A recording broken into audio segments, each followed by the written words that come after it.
current information storage system. Let's begin by imagining a cell as a functioning system. If you take input from the environment and use that to execute some output behavior in order to survive. All right. So the logic that map between this input and the output can be classified into actually two block classes.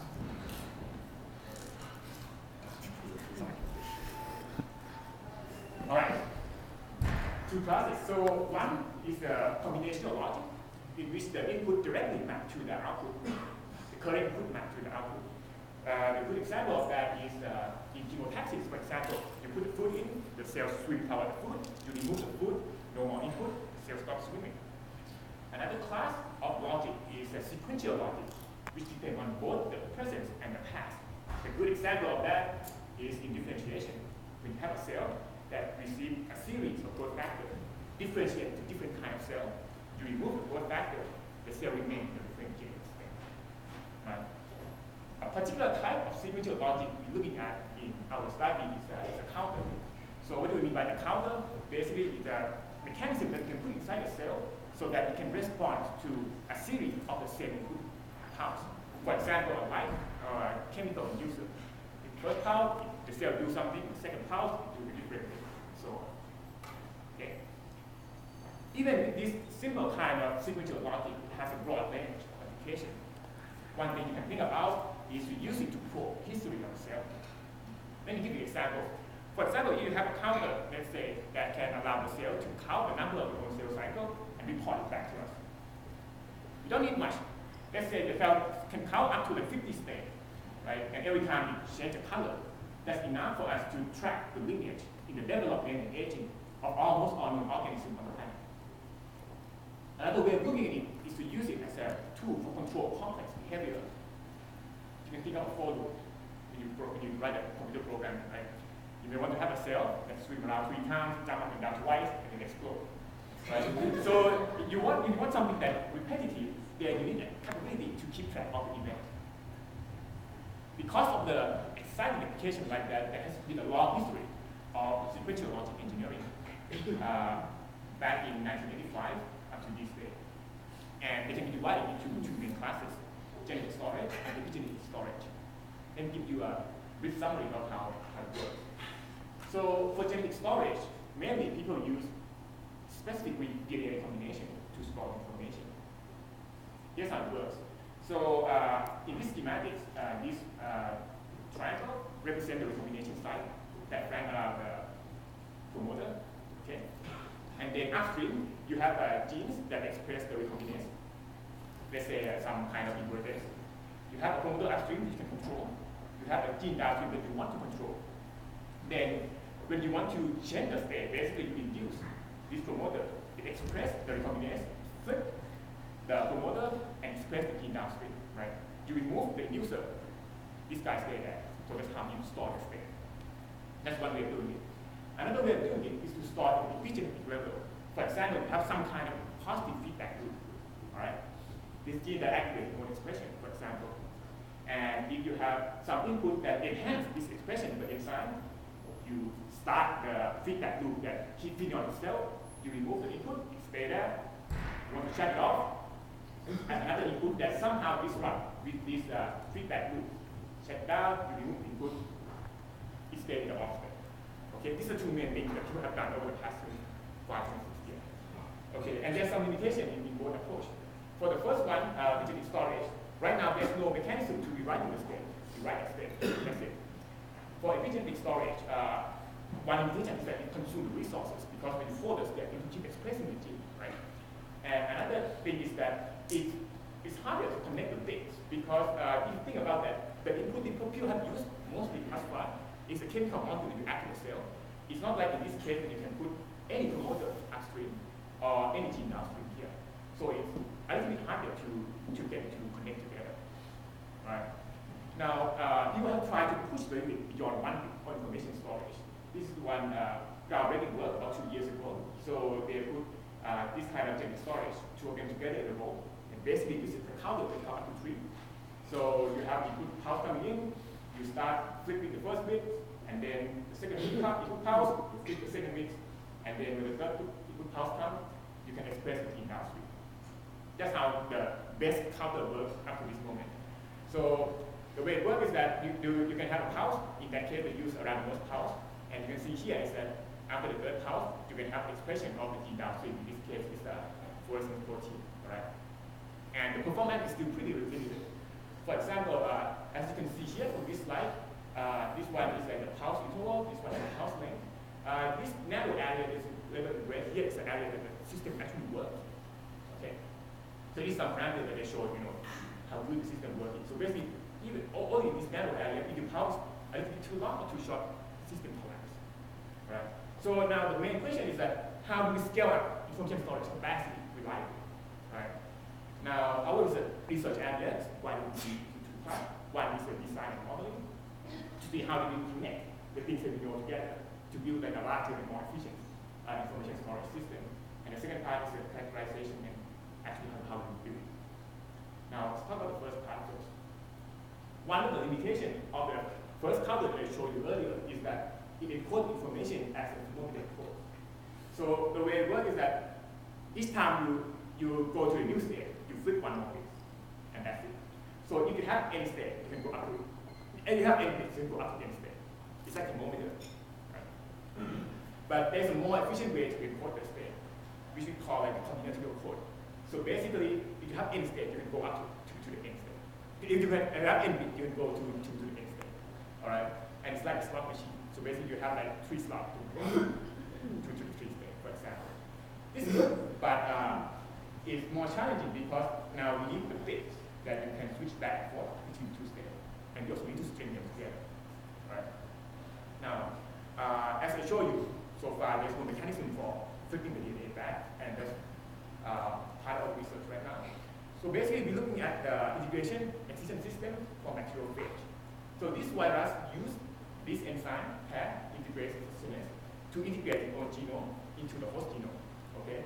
Again, the triangle represents the recombination site. Can go in by having integration by integrase, and can go out using excisionase and integrate together. Right? So, but if you rearrange the topology of this recombination site differently, it has been shown that you can, in theory, flip the things back and forth. So basically, integrase, flip the DNA in one direction, and excisionase flip the things, and integrate excisionase together, flip things in the opposite direction. Right? And so one possibility is that we can have this system that, for example, you express integrase, you flip the protein in one direction, and you express different genes. If you shut it off, okay, you go in that state. If you express integrase and excisionase together, then you flip it in the opposite direction, and you go to the original state. Hopefully, you can use it as a building block to go to the higher order bits. All right.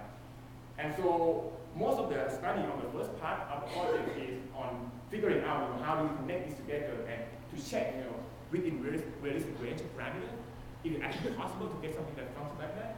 And it seemed to be at least more or less possible.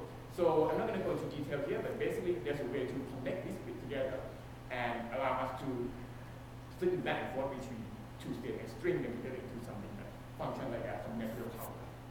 Okay? All right.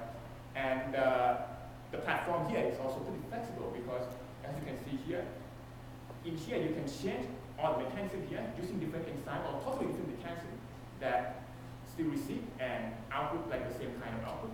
So basically, you can totally change something inside, even using the epigenetic storage inside, and building up the same kind of system that also functions as combinatorial complex. Okay, and some of the result from the computational work is shown here. For example, here is a 2 version of combinatorial counter. This is a simulation result, and we show here that there's some important parameter, which is like the speed of the 2 labs to connect together. And if the speed is not correlated well with one another, you can have a failure rate here. Oh, sorry. So basically, the color area here is the area that the device is operating. Right? Okay. Now, and also, like we have shown that with our design, you can expand the operable range. If you recall from the the earlier result that I showed you from the earlier experimental work, it's possible to have a device that can operate over a much wider range of house width instead of in the smaller range. Right now, I'm going to go to the second part, which is the construction and the characterization. This part is the visual modeling, and I get involved to it around 6 months ago. All right, Jerome. And we focus on integrated stickiness system from serine recombinase family. It's a badass class of recombinase. So basically, it's much less known. All right, and we have very little idea of how the mechanism works. But the nice thing about it is that it's portable. So we have shown in the past that you can use this enzyme in different kinds of organisms or even individuals. And the most important one that we studied thus far is this guy, the EXP1 recombinase. Okay. And even though the schematic here is looking simple, it's not that simple in practice because there's a lot of parameters to optimize. We need to choose, what promoter to put here, what kind of ribosomal binding site, and what are the effects of putting different gene downstream here. So there's a lot of optimization goal that we need to do, and that's like much of the Jerome works over the past 2 years. So basically minimize the leakiness, optimize the ratio between the two enzymes so that we can get proper switching. And we have a lot of tuning now. So basically most of the difficult part is to try what actually works. And we have very limited resources on how to predict what sequence we should use, for example, for RBS or regulation type or such and such. Okay. All right.